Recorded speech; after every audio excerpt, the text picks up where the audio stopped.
Hello everybody, welcome to my YouTube channel. I am Krishna Gopal. In the last video we talked about the if-else block. In this video our purpose to study about the for loops. So before going to study about the for loop, let's understand what is a loop. Let us suppose you have some collection. In that collection you have lot of toffees. You have the different kind of a toffee in a kind of a collection. Now what you want to do, you want to be fetch one toffee individually from that collection. So in this kind of a purpose we use for loops to print one toffee name. So let's see how we can do this. So syntax is very simple.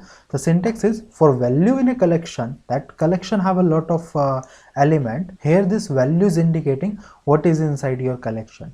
So do something with the value. And before go further, let's assume that collection is a list for now.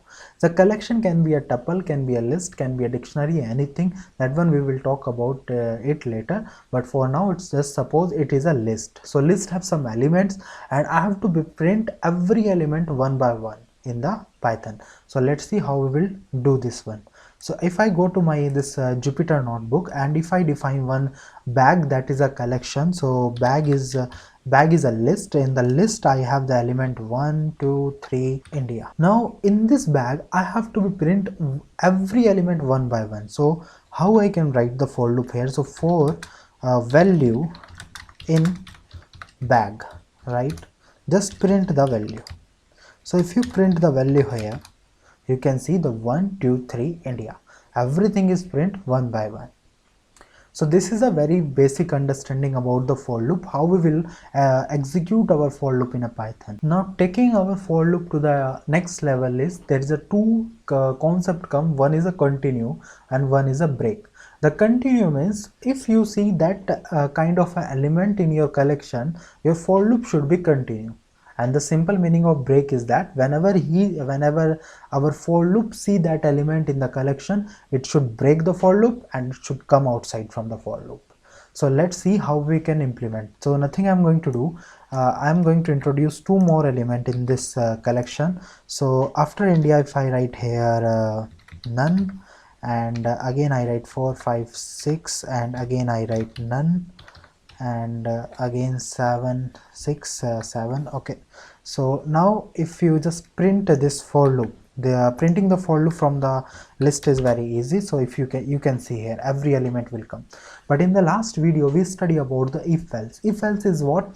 It contains some kind of a condition. So once that condition is true, our our loop will run after that condition. But suppose if I tell here if value is none, so if value is none means it should be continue. So it should be continue, right?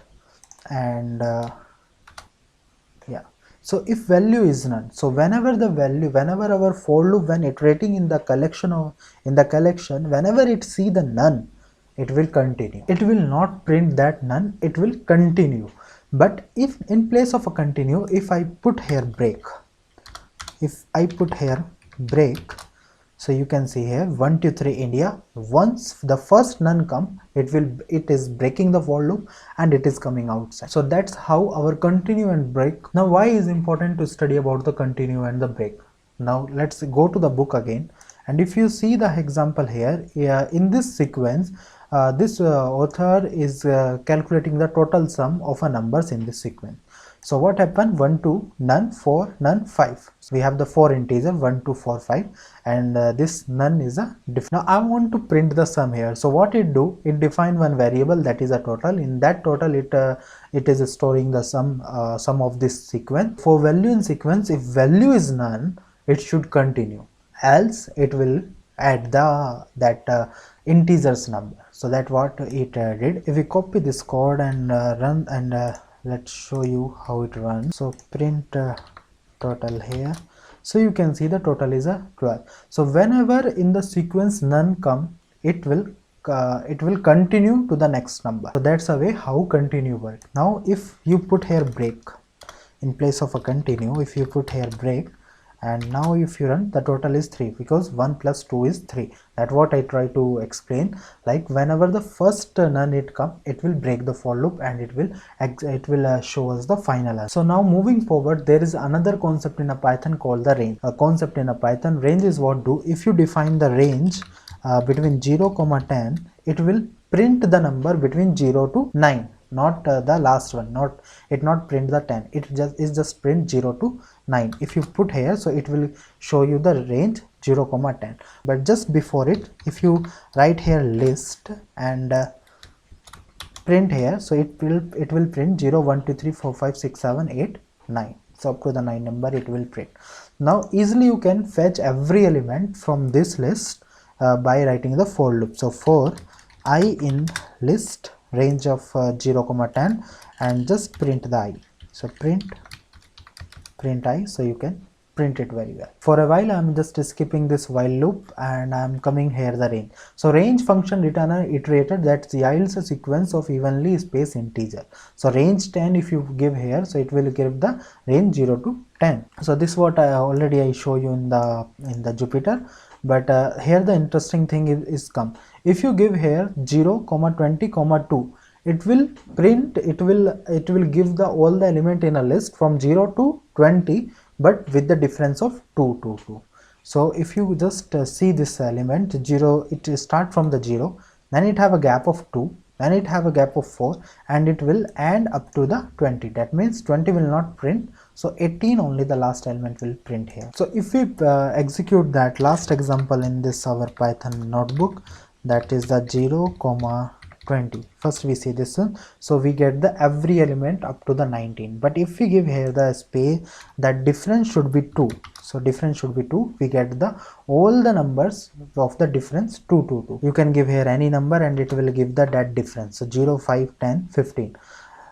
Keep in the mind that it will not execute this last element. Last thing is that if you want to print the element in the reverse order, so what you need to define here, you need to define here list of range of 20 comma 0 comma minus 1. If you print here, so you can see the element start from the 20, 19, 18 up to the 1. So this about the range. So range is a very useful function in a Python. And before finishing the video, let's see what about the pass. Pass is nothing. If you have the multiple conditions, say if x less than 0, it should print negative, if else it will print the positive. But what will happen if x equal to 0? It should not print anything, so just give it pass. So whenever if you give here the pass and you give the number x equal to 0 0, it will not do anything here, it just pass.